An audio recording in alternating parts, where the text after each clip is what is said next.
We've always been a very mobile country. I think if you looked around the world and picked any other country, you wouldn't find the kind of north-south, east-west trajectories that seem to be very easily taken by Americans and are, in fact, part of our history. This is just another episode in that story. Since the onset of the coronavirus pandemic, urban areas across the U.S. have seen changes both big and small, one of the most notable being a population migration out of larger cities like New York and Los Angeles into smaller cities like Denver, Miami, and Phoenix, just to name a few.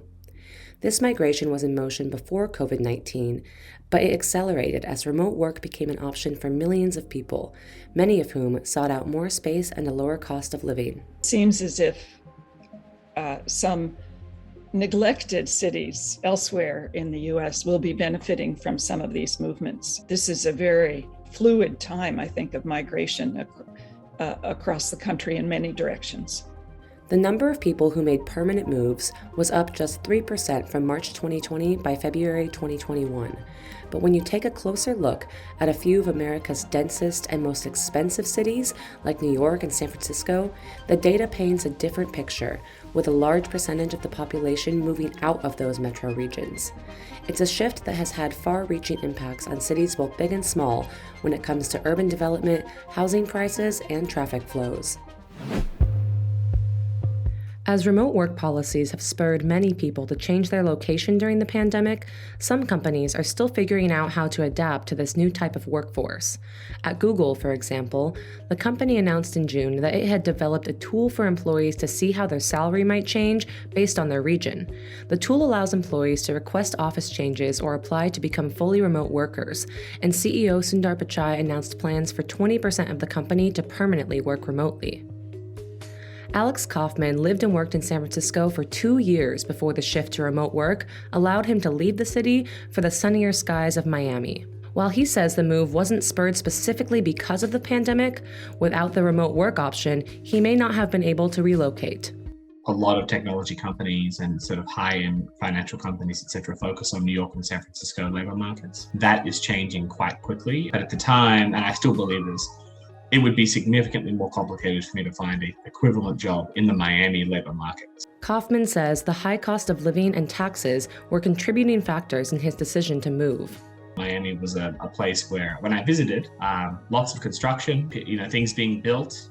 And so that was a very strong sign to me that the people in charge really cared about the city prospering. Most people who moved during the pandemic stayed within the same state, instead opting to leave their metro or micro area. Despite talks of mass moves to Florida and Texas, most people who did move stayed close to where they came from. In this graph, the data shows that the pandemic accelerated a pre-existing trend of more people moving outward to suburbs and surrounding areas of their former cities like San Francisco and New York. One factor that did affect major cities, especially ones in California, was a decrease in people migrating into the state. California's population and job growth have both slowed, with many citing concerns about high taxes, cost of living, and heavy regulations. With the rise of remote work over the past year and a half, 135,000 more people left California than moved in, the third largest net migration loss ever recorded. New York, New Jersey, New England have always been a source of new residents for South Florida, but California and the West Coast are bringing us new people and, in fact, new businesses. People who left California largely moved throughout western coastal states. However, people leaving Los Angeles specifically made their way east to places like Las Vegas, Phoenix, and Miami. Many cities that might tell you they've been languishing economically are experiencing new interest, new residents, and businesses. Similarly to Miami, Denver, Colorado saw an increase in people moving to the city during the pandemic. But what makes Denver unique is the relatively high cost of living. Our population numbers have just been growing pretty steadily. And everything that is a part of normal everyday life is just a little bit more complicated, a little bit more crowded. All sorts of things on an everyday basis, you're going to see the impact. And it wasn't just individuals who moved during the pandemic. Several major tech industry leaders pulled out of Silicon Valley altogether. Oracle and Dropbox both moved to Austin, Texas, Hewlett-Packard moved to Houston, Texas, and Palantir went to Denver, Colorado. Elon Musk also left Silicon Valley for Texas last year to focus on two big priorities for his companies: SpaceX's new Starship vehicle launch site in Brownsville, Texas, and moving Tesla headquarters to Austin as well. On the subject of Tesla leaving California, however, Musk added, "We will be continuing to expand our activities in California, so this is not a matter of sort of Tesla leaving California." Some cities are even offering tax incentives for companies to move their businesses. Miami-Dade County, for example, offers a myriad of business incentives, such as state and local tax breaks, for companies relocating to areas that have been designated as having high economic development priority. There is an influx of tech industry and a great attention to incubating businesses. All of a sudden, it's evident that it's actually happening in a big way. The influx of residents to smaller cities is also having an effect on traffic patterns. There are two variables when it comes to traffic. One, vehicle traffic, which is how much people drive, and two, traffic congestion, which is what causes delays. Congestion occurs when many people are going to the same destination at the same time, and this very thing is seeing a shift. We've definitely noticed that there's been an increase in the volume of traffic, and then with the pandemic, public transit has really dropped off. Getz says that skyrocketing housing prices in the city are also contributing to increased traffic as more people are having to find places to live farther away from Denver's city center.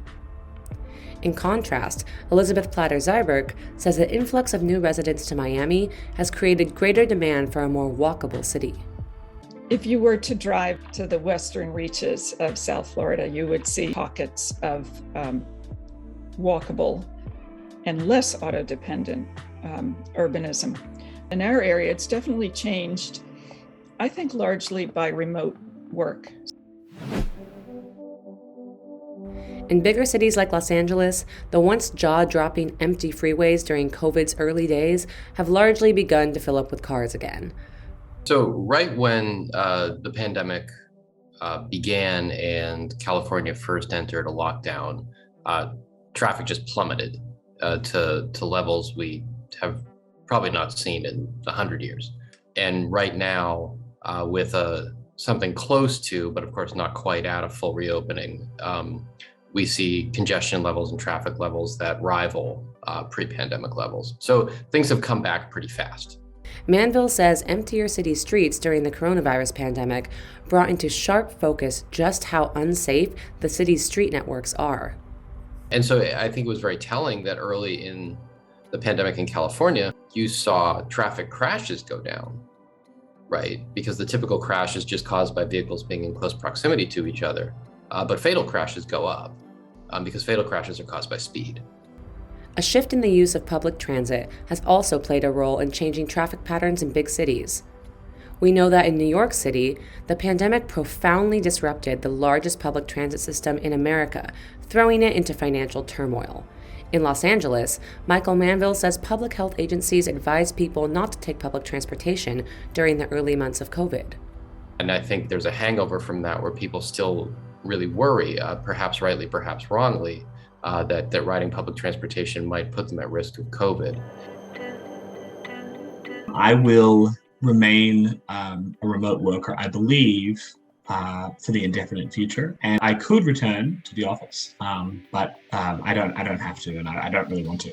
Alex Kaufman says that he has no regrets leaving San Francisco for Miami, but admits he knows people who stayed where they were even during the pandemic. I've had family members who reside in the city of New York, didn't leave, and then went right back to the office when it opened. In the end, the pandemic may have accelerated the timeline of this urban shuffle across the U.S., but it's also a complicated issue that cannot easily be pinpointed or defined. What is clear is that a good amount of people are on the move, whether it's to get to a more affordable city, be closer to the outdoors, or just want a change of scenery. And it's not slowing down anytime soon.